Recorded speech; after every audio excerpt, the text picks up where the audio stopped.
जय श्री राधा कृष्ण। राधा रानी और ठाकुर जी के चरणों में वंदन करते हुए आप सभी का इस आध्यात्मिक वीडियो में स्वागत करते हैं। जैसे सावित्री ने प्रेम, भक्ति और निष्ठा से यमराज को भी पलटने पर मजबूर कर दिया, वैसे ही वट सावित्री व्रत से स्त्रियों को अद्भुत शक्ति, सौभाग्य और परिवार के लिए दिव्य वरदान मिलता है, याद रखना। इसलिए आज हम एक बहुत ही विशेष और पुण्यदायी दिन की चर्चा करेंगे। कौन सा दिन है ये? वट सावित्री व्रत। साथ ही इस दिन शनि जयंती और ज्येष्ठ अमावस्या भी होती है, तो आप खुद समझ लो कितना ही फलकारी दिन है। इस वीडियो में हम जानेंगे इस व्रत का महत्व, पूजा विधि, वट वृक्ष की महिमा, व्रत में ध्यान रखने योग्य बातें और पूजा विधि। बहुत सारी जानकारी एक ही वीडियो में मिलेगी, इसलिए प्लीज वीडियो लास्ट तक जरूर देखना। चैनल पर नए हो तो जल्दी से चैनल सब्सक्राइब कर देना। आने वाले व्रत त्योहारों का रिमाइंडर, डेली का पंचांग और राशिफल अपने फोन पर पाने के लिए व्रत लिखकर 9821025751 पर व्हाट्सएप मैसेज करना। वीडियो पसंद आए तो लाइक और शेयर करना भूलना नहीं। अब चर्चा शुरू करते हैं। ज्येष्ठ अमावस्या हिंदू पंचांग के अनुसार एक विशेष तिथि मानी जाती है। इस दिन वट सावित्री व्रत होता है। महिलाएं इस व्रत को अखंड सौभाग्य, संतान प्राप्ति और परिवार की समृद्धि के लिए करती हैं। वट वृक्ष जिसे बरगद भी कहते हैं, उसकी पूजा करना इस दिन का सबसे महत्वपूर्ण अंग होता है। ऐसा माना जाता है कि इस वृक्ष में ब्रह्मा, विष्णु और महेश तीनों देवताओं का वास होता है। जिस तरह वट वृक्ष बहुत बड़ा फैला हुआ होता है, उसी तरह हमारा घर, परिवार, गोत्र और वंश भी सदा यूं ही बढ़ते रहे, इसीलिए विशेष तौर पर सभी गृहस्थ इसकी पूजा करते हैं।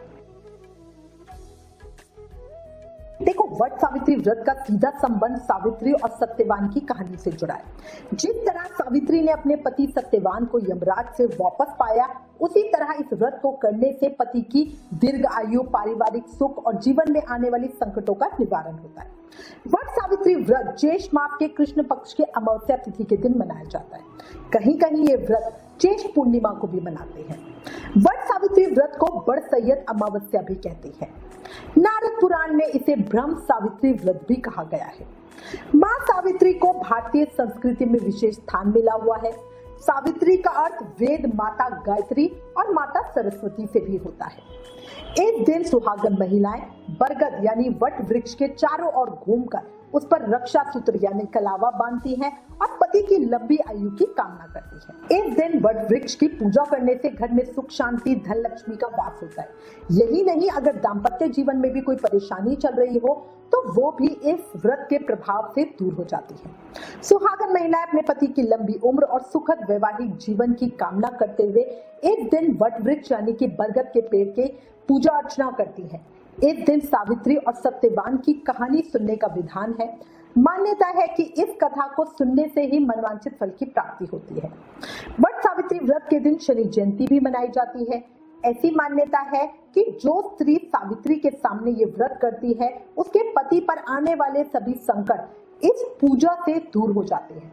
इसके अलावा शास्त्रों के अनुसार ये भी माना जाता है कि इस दिन शनिदेव का जन्म हुआ था, इसलिए इस दिन वट और पीपल की पूजा करके शनिदेव को सहज ही प्रसन्न किया जा सकता है। स्कंद पुराण और भविष्योत्तर पुराण के अनुसार वट सावित्री का व्रत हिंदू कैलेंडर के ज्येष्ठ शुक्ल पूर्णिमा पर करने का विधान भी बताया गया है।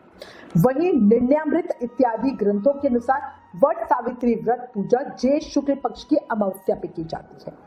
उत्तर भारत में ये व्रत ज्येष्ठ कृष्ण अमावस्या को किया जाता है। कई लोगों का ये विचार रहता है कि वट सावित्री व्रत पूजा सिर्फ सुहागन और पुत्रवती स्त्रियों को ही करनी चाहिए, पर यह गलत धारणा है। स्कंद पुराण के अनुसार विधवा, साधवा, बालिका, वृद्धा, सुपुत्रा, अपुत्रा सभी स्त्रियों को सावित्री का व्रत जरूरी करना चाहिए, क्योंकि वट सावित्री का व्रत पूरे परिवार की सुख संपन्नता के लिए किया जाता है, सिर्फ पति या बच्चों के लिए नहीं। सावित्री ने यमराज से न केवल अपने पति के प्राण वापस पाए थे, बल्कि सावित्री ने यमराज से समस्त परिवार के कल्याण का वर भी प्राप्त किया था, जिसमें उसके पियर और ससुराल सब संपन्न हो गए थे। एक दूसरी कथा के अनुसार मार्कंडेय ऋषि को भगवान शिव के वरदान से वट वृक्ष के पत्ते पर पैर का अंगूठा चूसते हुए बाल मुकुंद के दर्शन हुए थे। तभी से वट वृक्ष की पूजा की जाती है। वट वृक्ष की पूजा से घर में सुख, शांति, धन लक्ष्मी का वास होता है। अब हम इस व्रत की पूजा विधि की चर्चा करते हैं। देखो बहुत सरल व्रत है, पूजा का विशेष महत्व है। सभी पूरे भाव से पूजा करें। अलग अलग जगहों पर पूजा करने के अलग अलग तरीके हैं, पर सभी जगह वट वृक्ष की पूजा करना बहुत बहुत ज्यादा जरूरी है। और इसमें 7 बार कच्चा सूत या कलावा लपेट के पूजा करना और वट की परिक्रमा करना सबसे ज्यादा जरूरी है। कई जगह पर सत्यवान और सावित्री की मूर्तियां मिट्टी की स्थापना करके फिर पूजा की जाती है। ये पूरी तरह साधक पर है। कई जगह बड़ की टहनी लाकर घर में पूजा की जाती है। कई लोग ब्रह्मा जी की मूर्ति या मिट्टी की यमराज की मूर्ति बनाकर फिर पूजा करते हैं। पूरी तरह साधकों पे है। अच्छा, कई जगह पूरी बनाकर गोद में रखकर पूजा का विधान होता है, तो कई जगह पूरी को बरगद वृक्ष पर अर्पित करने की परंपरा है। कई लोग बड़ के पत्तों की माला बनाकर पहनते हैं या फिर बालों में बड़ के पत्तों को लगाते हैं। तो ये सब बातें निर्भर करती है कि आपके परिवार में क्या प्रथा चली आ रही है, पूजा का क्या तरीका चलता आ रहा है, उसी के अनुसार पूजा करें। कई लोग ऐसा भी है जिनको नहीं पता या जिनके घर में बड़े बुजुर्ग नहीं है या जिन्होंने पहले ये पूजा नहीं करी, उनके लिए मैं एक नॉर्मल प्रोसेस बता देती हूँ जिससे किस तरह से वो पूजा कर सकते हैं। उन्हें क्या करना है, ब्रह्म मुहूर्त में उठना है, घर की सफाई करनी है, स्नान करके सुंदर साज श्रृंगार करना है, लाल पीले या हरे वस्त्र धारण करने हैं, बाल अच्छे से बांधे, खुले बालों में पूजा ना करें। कई स्त्रियां वट सावित्री पर सर धोती हैं, बट ये सही नहीं है। अमावस्या तिथि पे कभी भी सर नहीं धुलता, ठीक है, तो क्योंकि इस दिन पितरों की भी पूजा करनी होती है।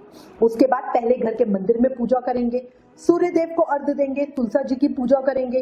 पूजा की उसके बाद हम अपने पूजा की थाली तैयार करेंगे, क्योंकि हमें मंदिर जाना होता है, वट वृक्ष की बाहर जाके पूजा करनी होती है। तो पूजा की थाली में हम मूली, रोली, फूल, फल, जल, दूध, भिगोए हुए चने, दीपक, धूप, सिक्का और बायनिया रखेंगे। जल में थोड़ा सा दूध मिलाकर जल किसी बड़े बर्तन में ले लेंगे। फिर हम घर से बाहर किसी मंदिर या पार्क में जाएंगे जहां बड़ और पीपल दोनों वृक्ष हो, वहां पूजा करेंगे। शनि जयंती के चलते अच्छा होता है अगर बड़ और पीपल दोनों की पूजा एक साथ की जाए। पूजा करते हुए बड़ की जड़ में 7 बार थोड़ा थोड़ा करके जल अर्पित करें। मतलब एक ही बार भर कर लोटा जल ना दे, लोटे से थोड़ा थोड़ा जल दे, फिर रुक जाए, फिर थोड़ा जल दे, फिर रुक जाए। इस तरह 7 बार जल अर्पित करें। फिर मोली, रोली, कच्चा सूत, भिगोया हुआ चना, फल, फूल अर्पित करें। घी का दीप प्रज्वलित करें, धूप प्रज्वलित करें, 1 या 2 रुपए का सिक्का चढ़ाएं। वट सावित्री व्रत में चनों का विशेष महत्व होता है, क्योंकि ऐसा कहा जाता है कि सावित्री से प्रसन्न होकर यमराज ने चने के रूप में सत्यवान के प्राण उसको सौंपे थे। तो चने लेकर सावित्री सत्यवान के शव के पास आई थी और सत्यवान में प्राण फूंक दिए थे। इस तरह सत्यवान जीवित हो गया था। तभी से वट सावित्री के पूजन में चने पूजा का नियम है। चने का ही बायना भी निकाला जाता है। इसके बाद वट वृक्ष के तने के चारों ओर कच्चा धागा लपेटते हुए 7 बार परिक्रमा करें। कहीं कहीं 3 परिक्रमा का विधान भी मिलता है। बड़ के पत्तों के गहने पहनकर वट सावित्री की कथा सुने। गहने बनाने के लिए पत्ते को रोली में गांठ लगाकर माला बनाएं या बरगद के एक पत्ते को अपने बालों में लगा लें। वट वृक्ष के पास ही बैठकर सावित्री और सत्यवान की कहानी सुने। गणेश जी की कहानी सुने। पूजा के समय कहानी सुनने का विशेष महत्व होता है। इसके बाद भीगे हुए चनों का बायना निकालकर नकद रुपए रखकर अपनी सास के पैर छूकर उनका आशीर्वाद ले।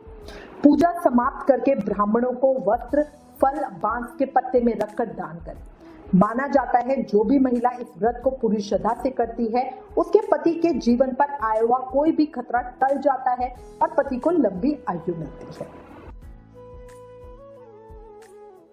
वट सावित्री व्रत स्त्रियों के लिए विशेष महत्व रखता है, इसलिए कुछ बातें बता रही हूँ जो विशेष रूप से ध्यान रखना। जब पूजा करने के लिए जाएं तब तैयार होकर जाएं। कभी भी पूजा बाल खोलकर ना करें। तैयार होने का मतलब है अच्छे से बाल बनाकर श्रृंगार कर जाएं। जिनके भी पूजा में पीलिया पहना जाता है, वो जब पूजा करने के लिए बड़ वृक्ष पर जाएं तब पीलिया पहन कर ही जाएं। देखो, जब बड़ वृक्ष की पूजा करके घर वापस आएं तब सीधे घर में नहीं घुसते हैं। पहले घर के मेन गेट के दरवाजे पर दोनों तरफ थोड़ा थोड़ा जल डालें, फिर दोनों तरफ रोली से सतिया बनाएं और फिर घर में प्रवेश करें। बड़ की पूजा हम मंदिर या पार्क जहां भी वट वृक्ष होता है वहां करते हैं। कहानी भी वहीं बैठकर सुनते हैं, पर बायना घर आकर निकालते हैं। बायना निकालकर सासू माँ या नंद को दे और घर में जितने भी आपसे बड़े हैं उन सबके पैर छुए। साथ ही याद रखें, जब मंदिर या पार्क में पूजा करके उठे तब भी वहां जो बड़े मिले उनके पैर छुए। कई लोगों को बेड टी की आदत होती है, मतलब उठते ही सबसे पहले वो चाय पीते हैं, फिर फ्रेश होकर नहाते हैं। पर बड़ सैयद पूजन में ऐसा नहीं करते, पूजा करने तक पानी भी नहीं पीते, इसलिए पूजा जल्दी कर आते हैं। पूजा करने के बाद ही पानी, चाय, दूध वगैरह आप कुछ ले सकते हो। व्रत नियम में कई जगह पूजा करने तक का व्रत होता है, मतलब जब हम बायना निकालकर पूजा कर लेते हैं उसके बाद हम जो नॉर्मल सात्विक खाना होता है वो खा लेते हैं। पर कई जगह शाम तक का व्रत रखा जाता है, तो पूरी तरह आपके घर के नियम पर है। शाम को पूजा करने के बाद मीठा भोजन खाते हैं, दिन में प्रसाद में चढ़े फल आदि खा सकते हैं।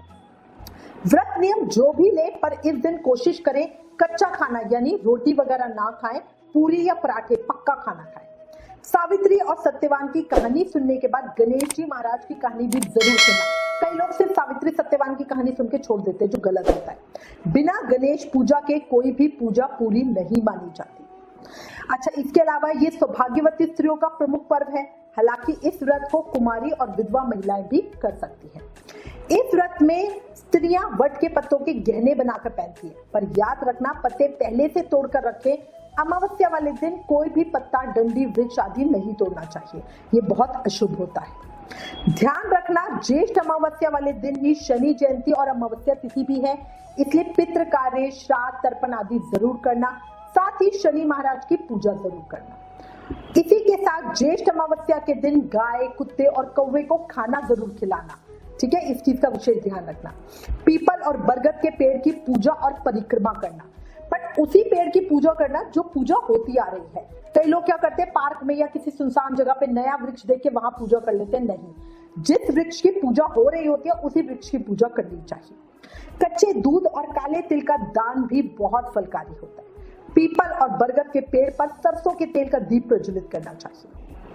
अमावस्या के दिन सूर्योदय के समय पवित्र नदियों में स्नान करने और तिल, दूध और तिल की बनी मिठाइयों का दान करने से दरिद्रता मिटती है और सभी संचित पाप भी नष्ट हो जाते हैं। साथ ही इस दिन ओम पितृभय नमः इस मंत्र का जाप करते हुए पीपल के पेड़ पर कच्चा दूध, काले तिल, गंगा जल, चीनी, फूल, चावल, जल अर्पित करें। ऐसा करने से पितरों का आशीर्वाद मिलेगा और जीवन की बाधाएं दूर होगी। बहुत शुभ और फलकारी दिन है, पूरा उपयोग करना, यही कर्म साथ जाएंगे, याद रखना। इसी के साथ मैं उम्मीद करती हूँ इस वीडियो में दी गई जानकारी आपके लिए उपयोगी होगी। इससे रिलेटेड अगर आपके पास कोई भी कमेंट या सजेशन है तो प्लीज हमें लिखें।